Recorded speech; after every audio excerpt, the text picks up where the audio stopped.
three verses in our passage. I don't know why I said three different. We're going to, let me make sure that's, yeah, that's this one. Tommy's got the verses for you to read for this Wednesday to next Wednesday. And then I will hopefully have, I'm trying to get ahead of schedule so that when you come Sunday, in case you can't be here next Wednesday, you can go ahead and have the verses for next week. But as crazy as that is for me trying to think through and explain that to you, that's how crazy it is in my head, trying to think that far in advance and not repeat the same things. But how's the reading going? Are you doing all right? Like, is it too much or not enough? I know some of you are very ambitious scholars, but are you reading? Yay, nay. Hand raised does not count. Does that mean yes? All right, well, I hope that you're reading. I hope that you're keeping up. I'm trying my best not to give you too much to read. Like you'll see on this week's, there's a couple that are, just one chapter. And you'll see on Saturday that you're to read James chapter 1, just to kind of give you a refresher as to what we've covered and then kind of where we're going towards the end of the chapter. I think we're going to there'll be at least 2, possibly 3 more lessons out of this first chapter of James. So just kind of hang in there. I promise eventually we'll get to chapter 2. Just be thankful that James is only 5 chapters long. And I'm not like preaching like Brother Bob through the book of Job. So just hang in there and we'll get there.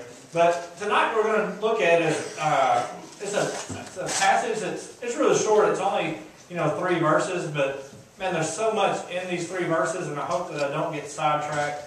I hope that we don't, waver off course. But I hope that my prayer really is that you, after looking at this, like you have a better understanding of how temptation works, how the whole,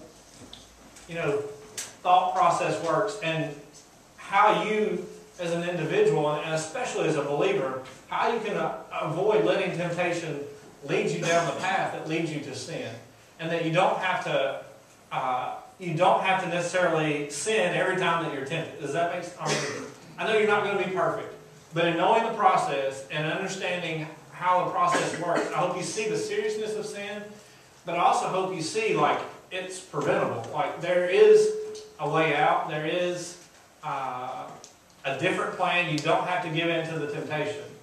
And I hope that you see that tonight. And then I also hope that you see, who's responsible for not only the temptation, and I know we've kind of hit on that a little bit, the test and the temptation and the difference in the two. But I hope you see who's responsible for when temptation turns to sin. And we'll kind of even give you, we'll even give you like a multiple choice quiz between God, the devil, and us. And after doing that, it should be pretty darn easy to figure out which one it is.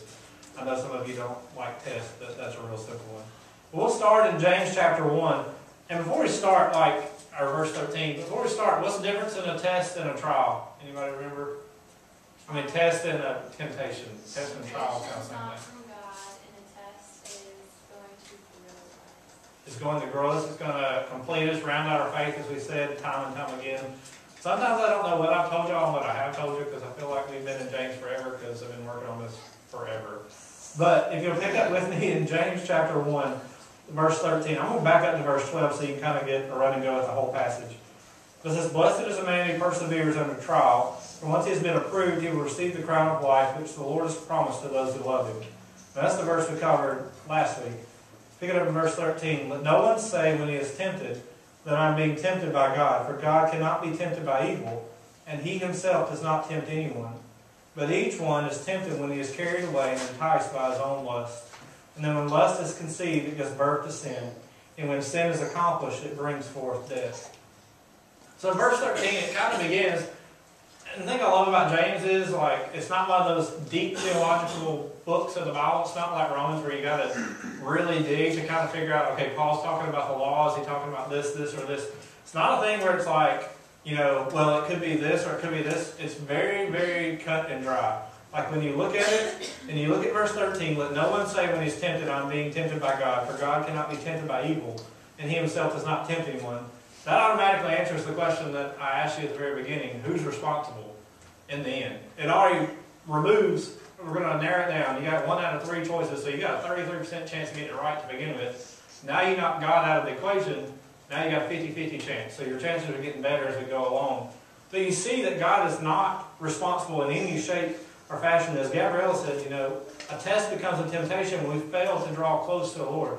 God will test us. God will test us in our faith. He'll test us in our walk. He'll test us in our relationship with Him. He'll test us to see if we have genuine faith. You know, if you look back, as Brother Jensen preaching through Genesis, and you look back at Genesis chapter 22, somebody flip over to Genesis 22, verse 1. It may not be 22, it may be 12, I think it is. But I'll hopefully get there for you.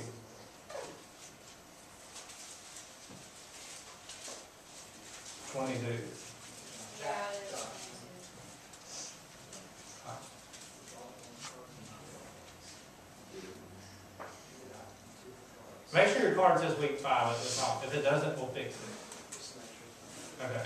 Sorry. Yeah, it's 22 verse 1. Somebody read Genesis 22:1. Now it came about after these things that God tested Abraham and said to him, Abraham, and he said, Here I am.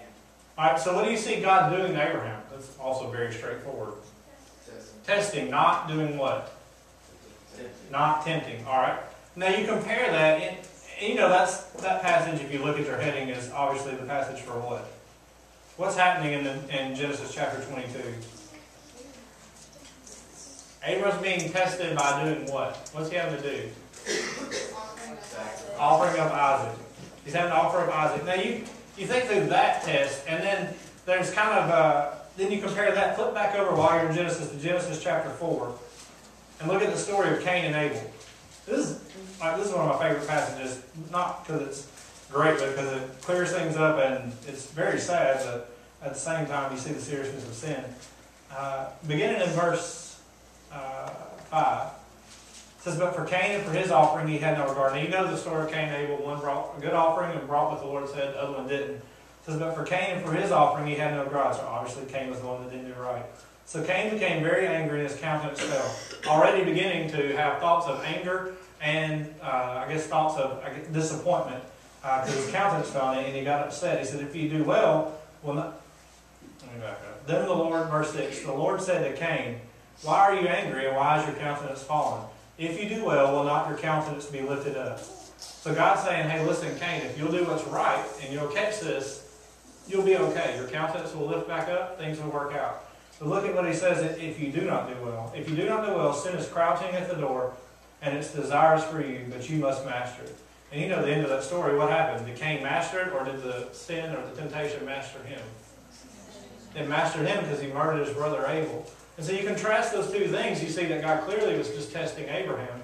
And in the case of Cain, it became to the point where it wasn't testing in the beginning, but Cain got angry, upset, and lost sight of maybe what God was teaching him, and it turned into a temptation, and that temptation led to the murder of his brother. And you know, there's other instances that you can look at in the Old Testament. Deuteronomy 8:2, if you look at it, it talks about the testing of God's people. But you know, God's always going to test you, but He's never going to tempt you. And the test is designed to never lead you to temptation. God's design is for that test to, as we talked about a few weeks ago, is to make you perfected in your faith, or to complete you and to round you out.